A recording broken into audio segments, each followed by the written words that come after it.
It's not just that women were borrowing from the native traditions. They were. But Seneca created their own rituals, and powerful rituals that continue to this day. A lot, well, circles forever.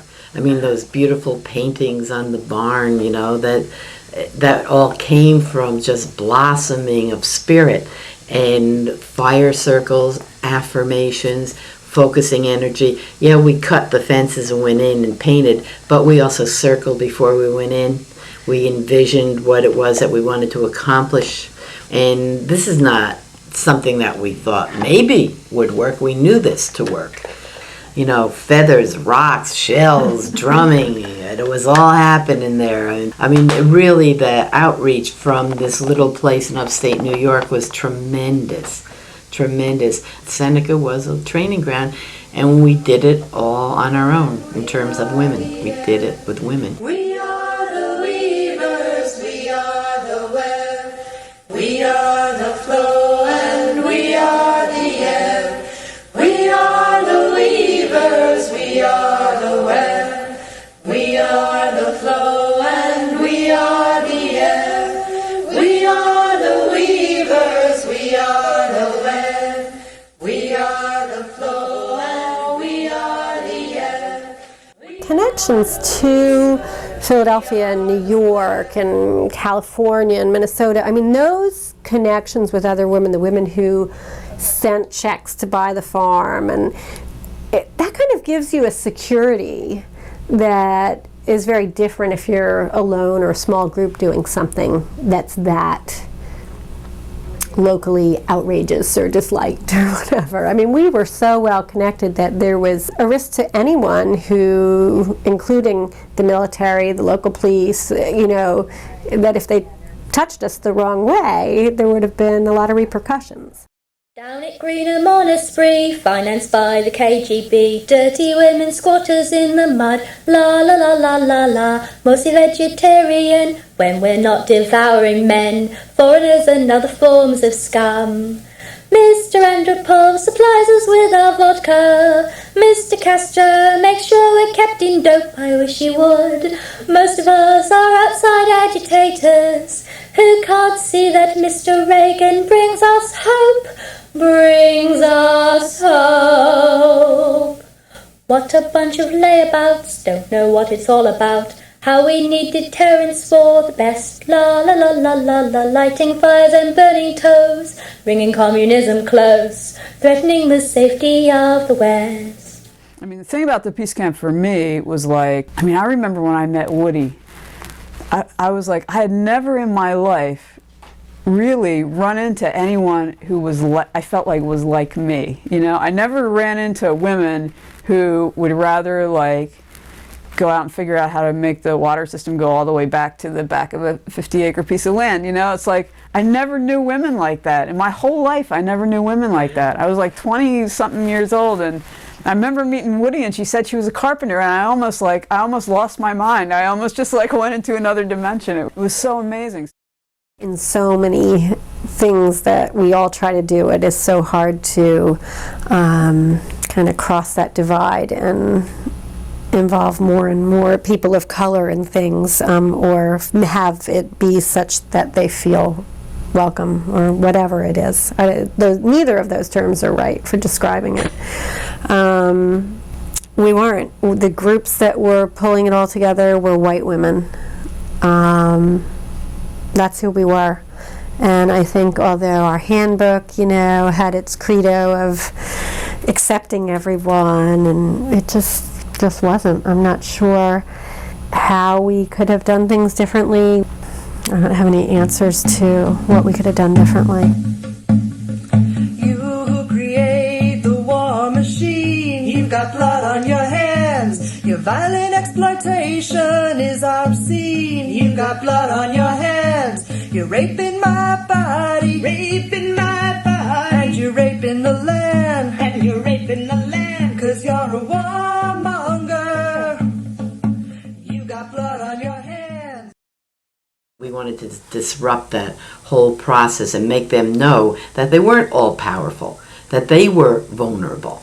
I mean, not only were they cutting our water lines, But one night, sitting in the office, hearing a thump next to my head and going out and finding a hunting arrow. They call him Ron with a neutron bomb, brave and courageous with a big problem. He'll solve it all with a neutron bomb. Oh, my heart will spill. Everybody else's will. If we let him drop that bomb, the neutron bomb, the neutron bomb. I got hooked up with this women's center in downtown Geneva, and it was me and Kim Blacklock and a bunch of other women, and a bunch of women came into our little women's center and said, we want to make this peace camp thing down the lake. And Kim and I were like, oh my god, this is so amazing, I can't believe this is happening here, oh my god. And all the other women were like, this is really messed up, this is going to really mess up our women's center, you know. After the meeting ended on Sunday, the announcement was that there were a couple of paid positions for the whole encampment. Not very many, and they did not pay very much. An office coordinator position, and they needed somebody to do logistics, and that's right up my alley. That's what I do, is I supervise things being made.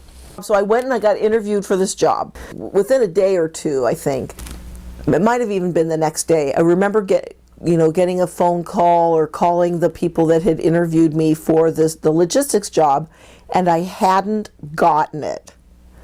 I could not believe what a mistake they had made. Don't they know that I am the perfect person for this job? I mean, I was positive it was because I was a punky butch dyke, and I really looked very different than most of the organizing committee. A lot of them were church-based people, a lot of dykes, anti-nuclear activists and stuff like that. But I mean, I felt like I was just so different than everybody else that was there. They gave the job to somebody else. I could not believe it. I said, they don't know what they're doing. This just makes it clear to me they don't know what they're doing. I'm going to go up there and do the job anyway. I don't care who you hired. I'm going to go do it. Well, I'm gonna make it reality. Yeah, I'm gonna take it. Just you wait and see. Well, I'm tired of waiting on tomorrow.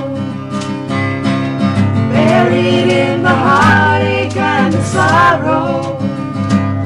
I'm gonna grab all my dreams and make them real. I was stationed over at Seneca Army Depot, and we were in orientation because when I first arrived at the post, they gave us a talk about where we were allowed to be and where we weren't allowed to be, and that was standard protocol at any duty station you were at. And they mentioned the Peace Encampment. I was with a group of men, and the first sergeant come out, and I don't want to catch no soldiers. And he points at me, he goes, especially you that are over there at the camp.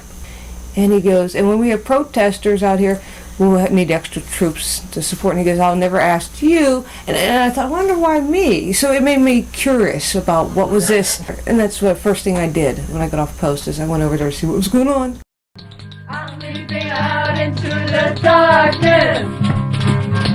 I take my life in my own hands. I'm leaping out into the darkness. I hope my sisters understand. I went to this newly purchased land, and the grass was like up to your knees. I mean, it was just really thick, and an old falling down house and falling down outhouse and falling down barn and falling down garage. There I was wandering around the land for the first few days all by myself, the grass up to my knees, and I'm like, well, people are going to be showing up, so we at least have to have a sign on the, I was determining what we needed to have immediately. I mean, from absolute nothing, so I found a little can of spray paint and a little board somewhere and made a little sign that says this was the peace camp and put it out at the mailbox there. And I think the women in New York City had come up with this, the symbolism of the women's sign, the peace sign, and then the little tent sign. Because certainly I could not have come up with that all by myself. We're gonna rise with the fires of freedom. Truth is the fire that'll break our chains. We're gonna stop the fires of destruction. Healing is the fire running through our veins. Peace Camp changed my life. What year is it? 84. And it was in June, I think. And they had to get everything up and running by July 4th again, because that's when they were expecting this big deluge of women coming. And they had like 3 weeks, and they were trying to build shitters in the back for women in the camping area, which they hadn't even started. And they weren't trying to build shitters in the front, which they had started by digging a hole, but they weren't very far at that yet. And they said, well, what do you do?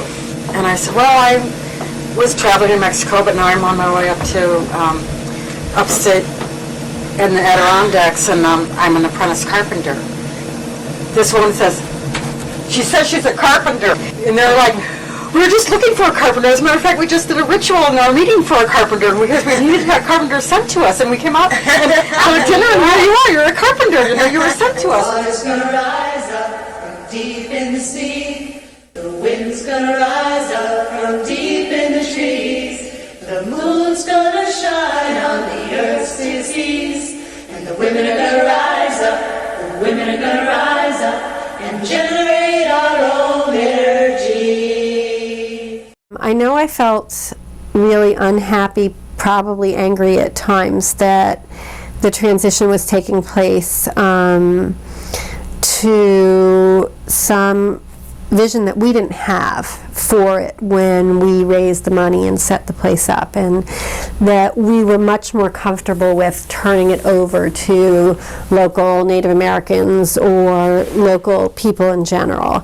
And there was a real discomfort that I had about what was it going to become, and how would that change its image in history. How would that really change it? I take delight in the peace of the river that flows so gently to the strength of the sea. And I take delight in the love that is flowing just like a river. And we drove up to the camp, and I was expecting thousands of women and, a well-run office that was getting the mail and organizing donations, and we get there, and it's like this decaying farm, and there is no one there. There's completely no one there. So we park the car. 10 minutes later, somebody drives by, takes a picture of our car. We're like, this must be the right place. So we went to the house, which was unlocked. So we went in and we found the folder on the wood stove that said Peace Camp Orientation. So then we went out and walked all around the land and looked at all the pictures painted on the barns, and ran another errand somewhere and came back, and there was this young woman from New Zealand there. And by that weekend there were, I don't know, maybe 8 or 9 women showed up for the weekend. But so we were there, and we were the Peace Camp, which was really weird, but also really, when it was really functioning, that worked really well, because in fact any women could show up and answer the phone and send mailings out. Anyone could show up and actually make it work.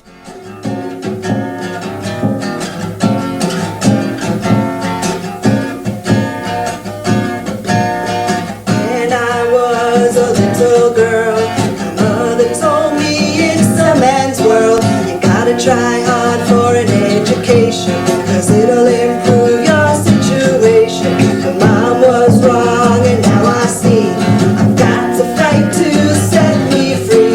To smash the system, smash the state. Why do we all sit and wait for someone else to do it when we could be free by now? Then the women that still got in there and painted the water tower, what was it? Mission First, people always, and everything.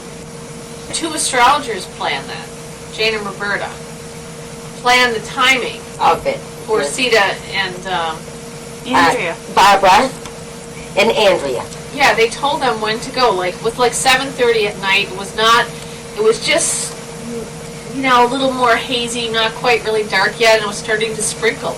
And it was actually exactly what they planned. They got dressed up in fatigues, army, and had cap, army, and a duffel bag full of paint and extension. And I think at one point, one had to climb up on the other one's shoulders. Oh, they couldn't reach the top of it. 6'1" or 2. Anyway, they went in, did the whole thing, put it back in their duffel bag, and walked right out.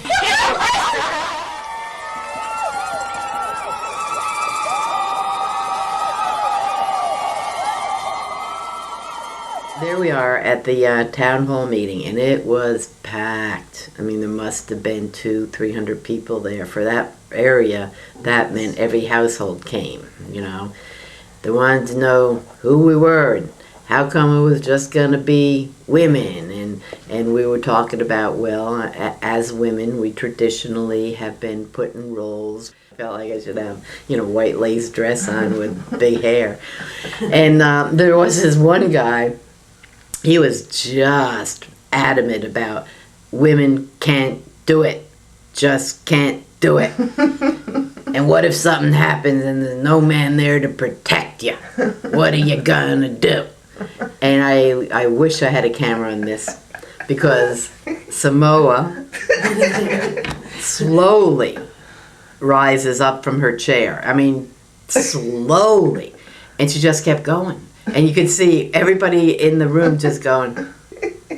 She just said, I don't think it's going to be a problem. And everybody just burst out laughing, man. We're shameless hussies, but we don't give a damn. We're loud and rockers, and we're fighting for our rights and our sex and our need to be free. Men call us names that are nasty and rude, like lesbian, and hater, winter prostitute. What a laugh, 'cause a half of it's true. That whole flag episode was the most trying episode I think that we had, and we had a lot of them, fire being thrown on the lawn and things, but that was the most divisive, and it made it very hard to figure out who you could trust, because you felt that certainly there had to be people within the group who were planted there to create division and to refocus us on internal conflict rather than on what we were set out to do. And some of those people, it was very obvious who they were. You could see them as career agitators, right, who were employed by the government.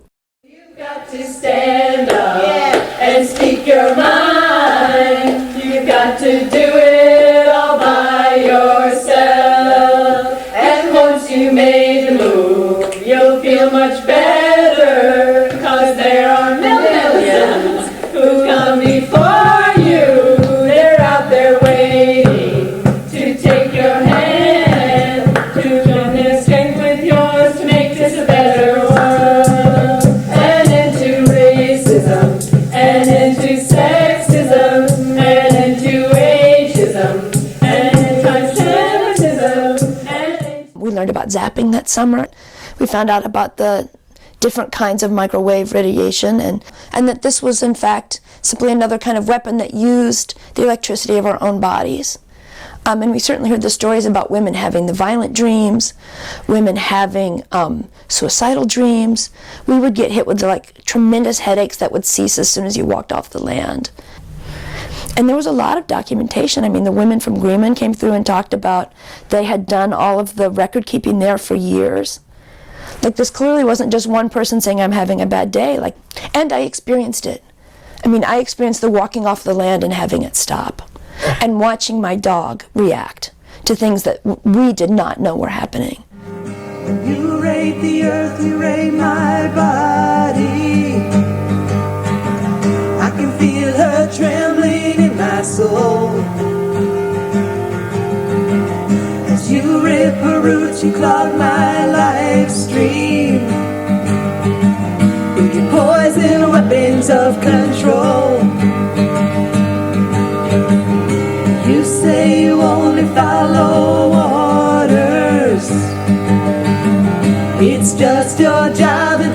routine.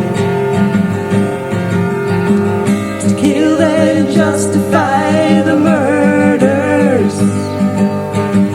as you guard and drive your death machines. Your strength is an illusion, your lies are an intrusion on my life, my sacred space. And the words we've written on your doors to destruction might be wiped clean, but their truth can't be erased. There was a lot of curiosity about who we are. There was a lot of confusion about what we were planning to do. I think we were constantly trying to explain ourselves and define what we were about, and oftentimes just providing information, results in people calming down and saying, oh, is that all? Is that what it is? And so I think if there was a recurrent theme, it was explaining what we were about, stressing that we were nonviolent. And then the question that always came was, who's behind you? Are you being supported by Russia? Are you communists? Who is behind you? There were a lot of fears about what was going to happen, and I think I knew that there was going to be a lot of change as a result of what we did, just by virtue of exposure to local people, from people who are very diverse from all over the place with very diverse thoughts. Circle for the ride, not to disappear into the everlasting night. Circle for survival, circle for the ride, not to disappear into the everlasting night. Circle all the places, circle day and night, enclose them in a wall of sacred strength and sight. Let the people see them for what they really are. Let the people know they threaten our home star. Transform or Die happened because we, being the women who were still actively involved, we realized we needed to have a big gathering to make a decision about what are we going to do. Are we going to sell the land? Are we going to give it to the Cayuga? Are we going to make a nature reserve? Are we going to keep living here as a peace presence? Like, there were all these conflicting opinions, and the land needed a lot of work and upkeep that had not been happening. The weeks of Transform or Die were really intense, because those conversations were like, what are you people still doing here? We did the real political work. Now there's just these freeloaders who expect women to support them. And I also came up that summer against some women who came there who were there because they had nowhere else to be in the world and no resources. And really that summer learned about that conflict between, we came here for one summer to do a political protest, kind of as opposed to, this is an ongoing cultural revolution where we're going to try to invent a new way of living. And that conflict was really intense over Transform or Die. Listen, listen to my heart song. Listen, listen, listen to my heart song. I will never forget you. I will never forsake you. I will never forget you. I will never forsake you. Listen, listen, listen to my heart song. Listen, listen, listen to my heart song. I will never forget you. I will never forsake you. I will never forget you. I will never. I was a good soldier. I mean, they'd say, this is what you say, I can neither confirm nor deny. Of course, everybody knows they had weapons there. I mean, you could tell by the patrollings. And what was I? I was in the ordnance. Why would they have ordnance personnel there if there wasn't weapons there? I worked out in the farmhouse, and that's what we called it, packing and unpacking weapons. So I knew. I respected the military by saying, don't tell what we have out here. And I never told anybody at the camp. I said, yeah, I imagine they do have weapons over there. I never specified what kind or what not kind, because I was in the dual world. There was an old Air Force base previous to that, and it has a long history, and it's a hurt history. You just look at it and go, it's one disaster into the next disaster into the next disaster, and it finally died. I remember reading in the newspaper, Seneca Army Depot closing, and it made me cry. And it wasn't because any other reason than I thought, it finally can rest. That ground can finally rest. We ain't gonna make no war no more. Goddess says no war no more. Everybody says no war no more. I sure say no more of this war. Ain't gonna make no war no more. We say love not war no more. That's why we're camping here. That's part of what it meant to be there, was to really choose to live in a knowledgeable way. Like the entire world, and especially the entire US population, was living as if Hiroshima had barely happened, and as if these horrible, horrible weapons meant nothing. And we could all just go on with our happy little lives. And to choose, and this is one of the things that drew me there, because I need to live in truth, was to choose to live at the peace camp and to engage at the peace camp, was to choose to live being acutely aware. You know, it was 2 minutes till midnight all the time, and it was getting closer, and it was, you know, we sang songs about that, about, you know, the countdown to the midnight on the atomic clock. Even if we were just, you know, playing and growing vegetables and, you know, doing daily life at the camp, it still meant you were right next to it, and you had to be awake to what was happening. Resolution has to happen to some extent fairly quickly. You learn at an enormously speeded up rate almost. And if I want to say if you're lucky or if you're wise, you know, like you start taking it in at a really fast. And the encampment was that way. And so I'm seeing that there's a way that like revolution happens. Talk of revolution, I wonder what you see. Did you read it in their history books or watch it on TV? The only revolution this world has ever seen is the little man against the big man, and they're all meant to be.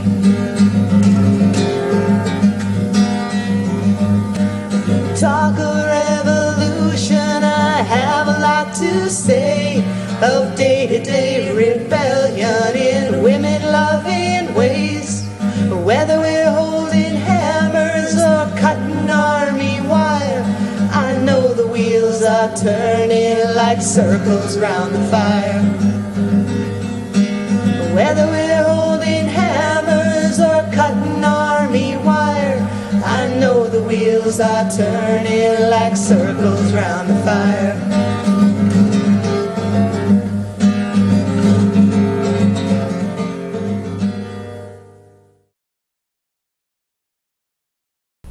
In the world? Oh, absolutely.